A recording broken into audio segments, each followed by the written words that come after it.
Morning, everybody. Mike from Kelman Point Farm.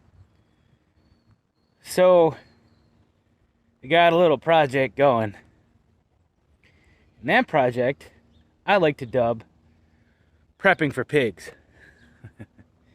So, that little clip you just saw was me on the tractor, and I was pulling a very high-tech device, farming device. This thing. So what this is, pull this little lever and all the spikes go down.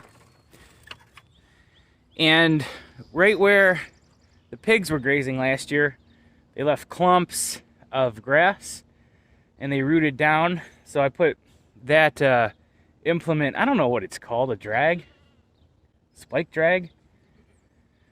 I don't know. But I found it in one of my fields and it was rusty. I'm like, I wonder if this works. Pulled it out and it works. I just had to modify it by putting one of our chains on it and pulling it behind the tractor. Put the spikes down, put some rocks on top of the spikes. It's very technical farming. And pulled it back, and what we got is this lovely ground here now. All the clumps are down. It looks like the grass that they did not eat. It's going to start composting, and it also puts the grooves in the soil. And with the grooves in the soil, what I'm going to do is come by and plant some seed, some grass seed and broadleaf and legumes, clover, and a bunch of seeds that were donated to us by somebody. It's a lot of like garden seeds, but I figure we just toss them out here to get any kind of coverage we can. It's all edible and it's good for pigs. The past few weeks I was researching what kind of grasses and pasture land grasses work for pigs. I did buy hay grass, but for a hay field. And I didn't want to plant hay grass out here because it's expensive. And I was trying to find a alternative route as far as grasses are concerned. And what I came up with was deer plot grass seed. So a lot of hunters, when they find a stand on land that they have, they'll plant like clover and ryegrass, you know, a bunch of heavy good stuff for animals. And then I was like, oh, that's probably suitable for pigs. And then the way your phones work, they listen to you think and they pop up an ad. So one of these ads came up for this grass, and I read it. And then another article came up in the news feed saying, hey, people are planting this for their pigs. So I'm like, you know what? I was thinking about doing this, and people are doing it, and then it's a cheaper alternative way of planting grass seed for animals. So, with that being said, I'm going to plant, well, I prepped the ground. The ground is prepped, and that's what I was doing with the tractor. Yesterday was a little windy, and I didn't like how windy it was to spread grass seed, because grass seed's real light, and it flies all over the place. So I'm going to wait for a day that's a little less windy. Today would be perfect, but I'm running out of time. So once, maybe tomorrow, I'll come out here in the morning and do it. Just spread it down. And the thought is, well, the bags say you could plant early spring, mid-spring, and then in fall. Well, pigs are going to be full grown by fall, so we got to do it in spring. Ground temp is not quite 60 degrees yet, and I know that because there are no mushrooms. Mushrooms grow in 55 degrees, so the ground temp has got to be below that. It's not like I'm out here with a thermometer. That's just things you pick up and you know. So with the ground temps being below 50, we're going to do something called frost seeding. And frost seeding is when you take legume seeds, and legumes being beans, which clover is part of a legume family. So we're going to take a bag of clover, which I bought. I bought a 2-pound bag of clover, and I'm going to mix it in with the ryegrass and the other seed that I have. And I'll go in the barn and I'll show you what the mixes are. And we're going to spread it out here while frost seeding. And frost seeding is, in the mornings, it still gets kind of cold. You still will see a little bit of frost. Spread the seeds, frost in the morning, sun comes up, warms it up, and then it goes back down at night. And in the morning, frost comes, seeds get cold, and then it warms up. So the thought behind that was that's gonna work, and it should, because it worked last year for us. And I had some seeds in the barn from I don't know when, so we frost seeded where the turkeys are, and it worked. Very lush patch of frost seeded grass. Yeah. So not only that, but you know, the bags are recommending we use ammonia nitrate as far as fertilizers. Not gonna do that. I do have a couple bags of lime, pelletized lime, and lime is organic because it's a friggin' stone.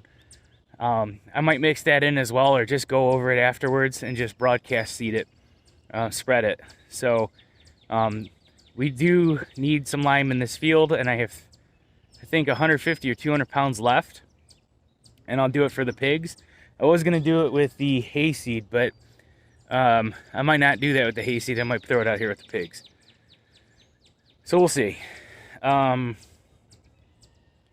Yeah, and also our manure pile was right here, and by coming back and forth with the tractor and the implement, it was pulling the manure that way, so that's gonna be fertilized anyways. Or I might just come out here and toss manure and spread the manure out here. But where the pigs are gonna be kept over there, and we're getting them in probably 2 to 3 weeks now, because it's mid-April. They're gonna start in this little pen, and they'll just sit there, root, and we're gonna give them grain when they're kids, or piglets. Used to goats, sorry. I almost called them calves too.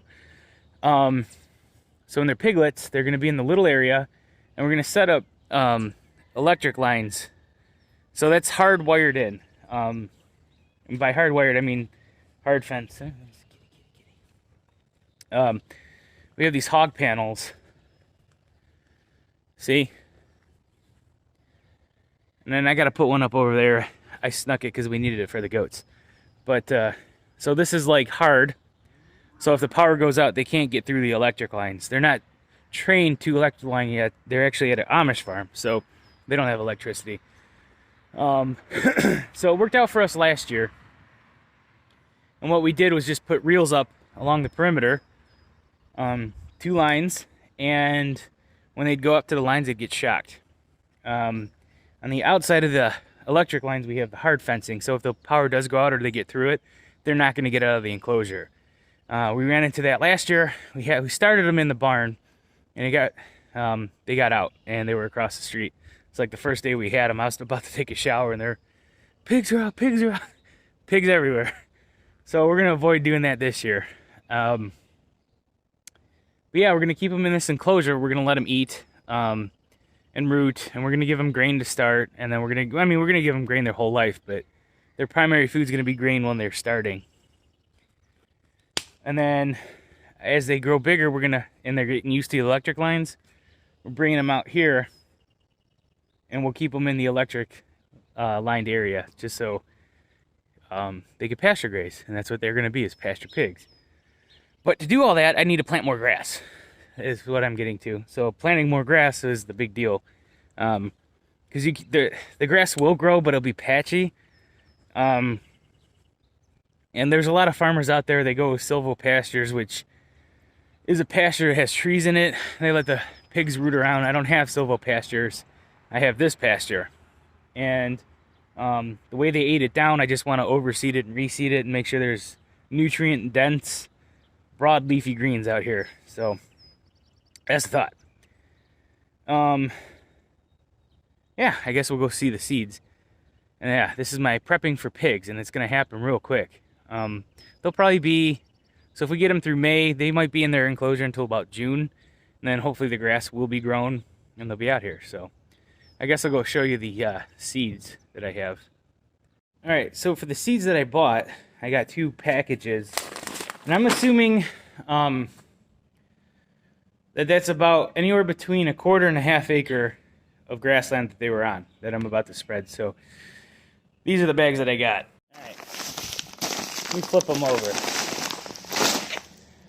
Quick stand no-till forage, and plot spike clover blend. So I got 1/2 bag of clover and 1/2 bag of other stuff. flip them over, whoop, you see the ingredients list right here. Ryegrass annual prine. So we have ryegrass, which is a perennial, and then we have the annual prine. That makes up 67% of this. Now, with the pigs, I'm going to have to plant every year, so an annual grass is okay. Rape and dwarf Essex. I don't know what that is. It's just a grass variety. 7%, and crimson clover Dixie, 3%. All right. Let me flip this over to the clover. Red clover. We have gold, red acre, crimson clover, Dixie, arrow leaf clover, Uchi, I don't know what that is, white clover, Seminole, chicory, and trigger. I don't know if anybody of you ever been to New Orleans, but they have a chicory root coffee, and it's made out of that same chicory. We do have chicory growing in the fields naturally. It's real woody and purple plant, purple flower. Hold on.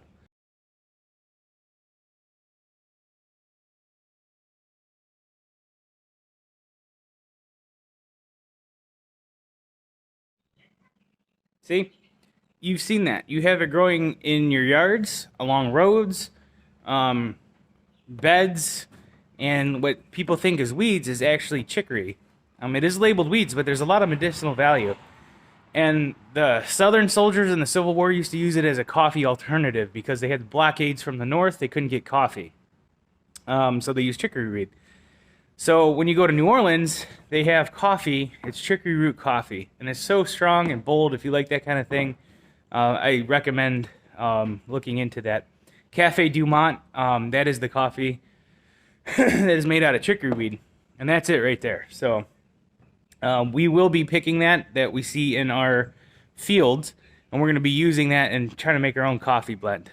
Now, I don't know if there's caffeine in it, but it's definitely delicious. I might mix it in with my coffee.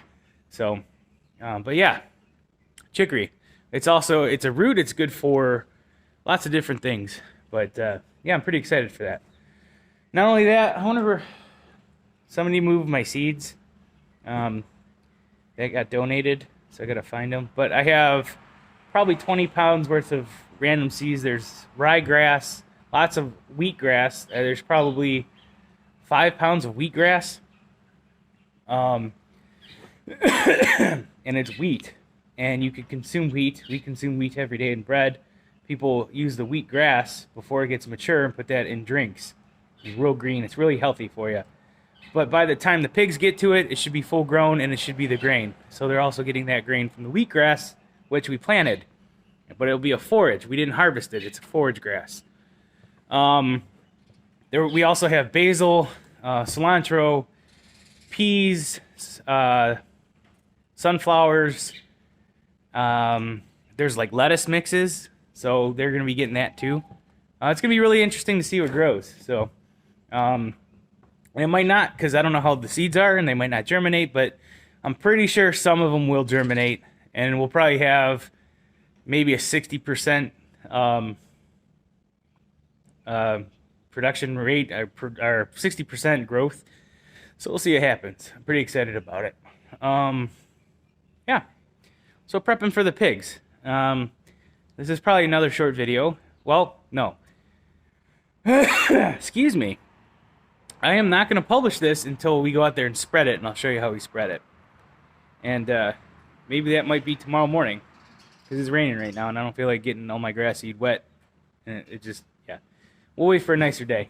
So, cool. See you when we're spreading. Found the seeds. Found them. All right. Here's what we got. Basic salad mix. Not 100% sure what's in there, but I'm sure it's lettuce. We have arugula. We have peas. Wheatgrass. Wheatgrass. Wheatgrass. We have cilantro. We have basil. Sunflower. Buckwheat. Bok choy. Spicy mustard. Broccoli. And Swiss chard. and a cat. That's Farva. What are you doing? You like attention, but you don't want to be held.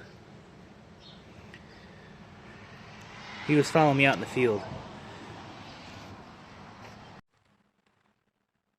So we have all these seeds, and I don't want to plant them in the garden because I don't want to trust them to grow, because I don't know how old they are. But if we put them out in the pasture, and they'll be little niblets of deliciousness for animals. Kind of excited about the buckwheat.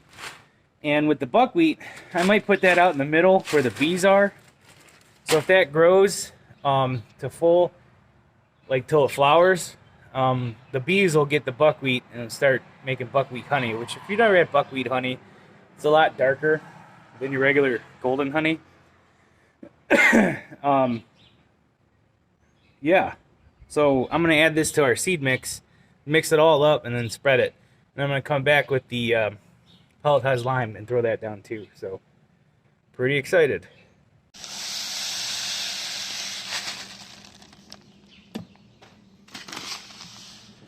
Bok choy!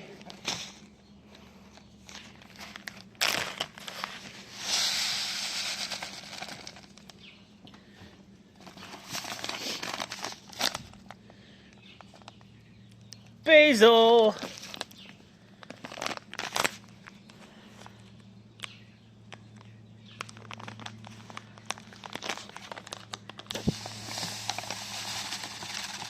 The seeds smell like the plant. Nice. Spicy mustard.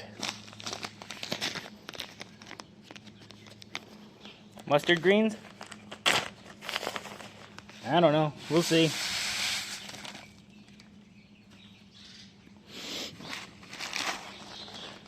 Sunflower.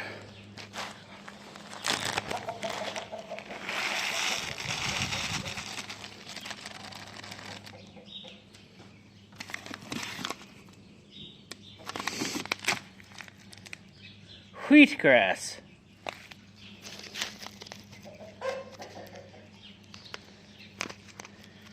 The trick is doing it one-handed. Doing it one-handed. Jay, what are you doing?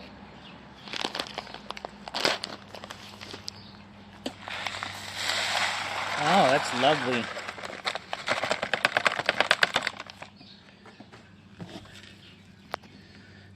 Wheat.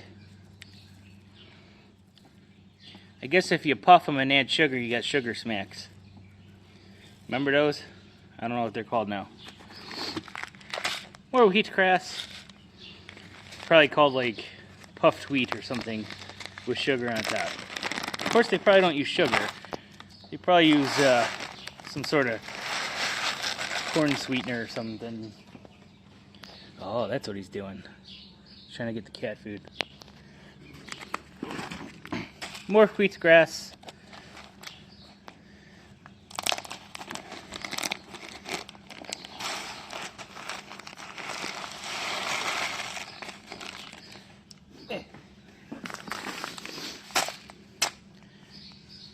Basil or basic salad mix.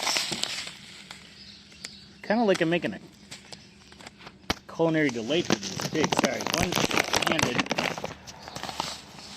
Whoop.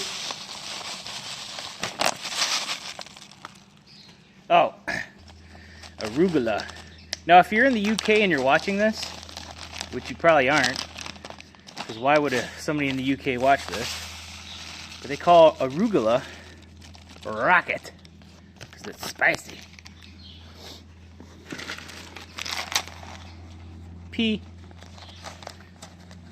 It's P-E-A, not P-E-E. Kind of making a custom mix here for these pigs. Cilantro. And I don't know if all these seeds are going to germinate. I don't know if they're still good.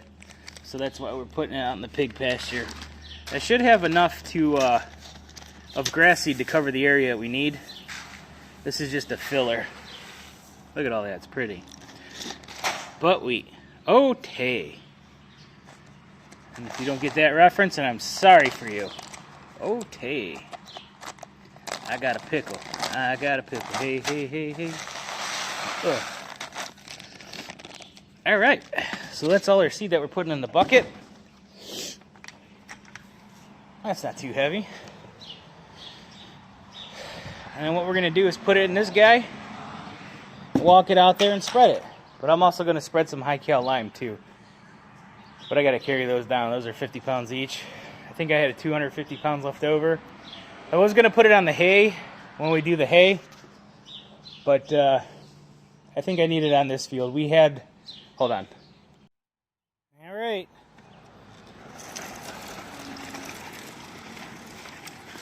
Whoa, it's muddy. I'm falling. It's heavy. Here we go.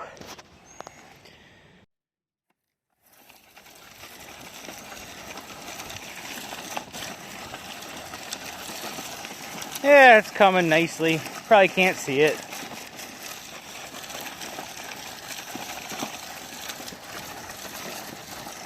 It's gonna take a couple passes.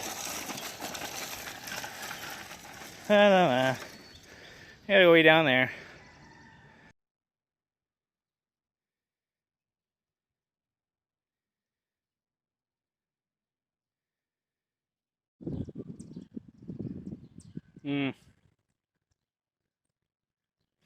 It's muddy.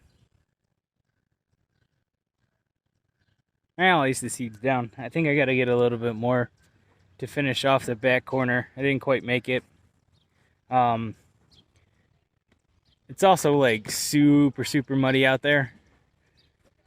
So to push that seed spreader, it wasn't the best. So that's all right. They won't be out that way till a long time anyway. So at least the areas where the pig pen is, it's about, I don't know, there. It's pretty well covered, so that's the most important part. So anyway, here's the pig area.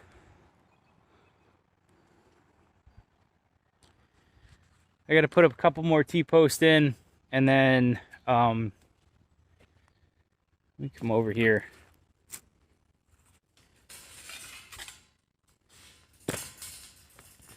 I got a couple more T-posts, fasten these hog panels on, and then with the pig enclosure. So the pigs dug that out on their own last year, and what I'm going to do is reuse this pig enclosure. And let's just make out a hog panel. I'm going to probably, well, definitely going to put a tarp on the top, and I'm probably going to put sides on.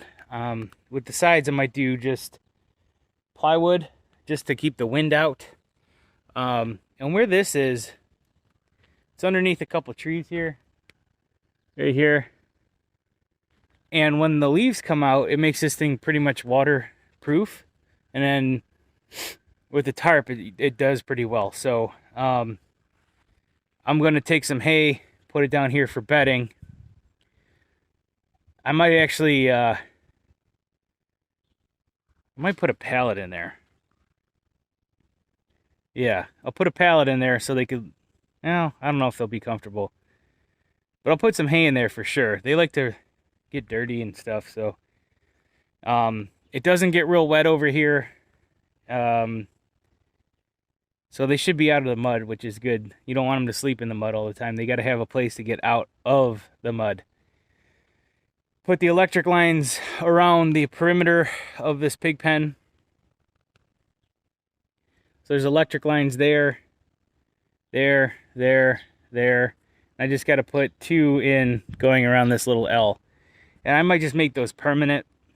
That way we're not using reels for that. Yeah, that's what I'll do. I'll just make them permanent. That won't be hard. Yeah, good thought. So yeah, those will be permanent pig lines. And those will be electric, and that's how you train pigs to electricity. They'll come up. They'll come over here. You know, push up against this, they'll get zapped, but they can't get out because the hard wire and the hog panel everywhere. And that's good too, because if the electricity goes out and they try the fence, they'll be confined to in here for now. once they get trained to it, we'll let them out and they'll go in their run. And then last year the pigs were okay. They didn't force the electric line, so they'd get close, but they wouldn't touch it. And occasionally they would, but they wouldn't force it. But when they're little piglets, a couple months old, if the power does go out, we just bring them back into the pen and lock it up so they can't get out. It's important to train them to the electric. And then a couple months goes by, I'm not even worried about the electricity going out because they'll have their area and they'll be in that. So I think I need to get a little bit more seed to do the far end down there. And I want to put some more where we're going to move the pigs coming back. So we're going to use this once all the way down, and then we're going to pop them on that side of the fence and run them back down on this side of the fence. Pop up them panels, fix the enclosure. That enclosure, it's nice and light, so we're going to be able to move it. So as we section the pigs off, they'll have the enclosure, and we'll work them down this fence line. So when they get to right about there, they'll be old enough and they're not going to force that electric line, hopefully. And then that's when we'll start moving that pig enclosure out there. And then we're going to work them on that back section over there, and then work them back here. And this is where they're going to be picked up from, this little enclosure. These panels are going to be down for the summer. We're going to move them out, use them elsewhere, and then when it's time, December, hopefully I could get that butcher date. So once I get the butcher date and I have that all fixed, we'll put these back in and we'll make this little area for them again. This has been here since the last pigs went in, so I'm just kind of letting it harden up. The animals aren't on it, so they're not making it muddy. I'm going to throw down some old asphalt that I have to build it up, and then probably throw some dirt over that and put some more grass in. So cool. All right, see you guys next time.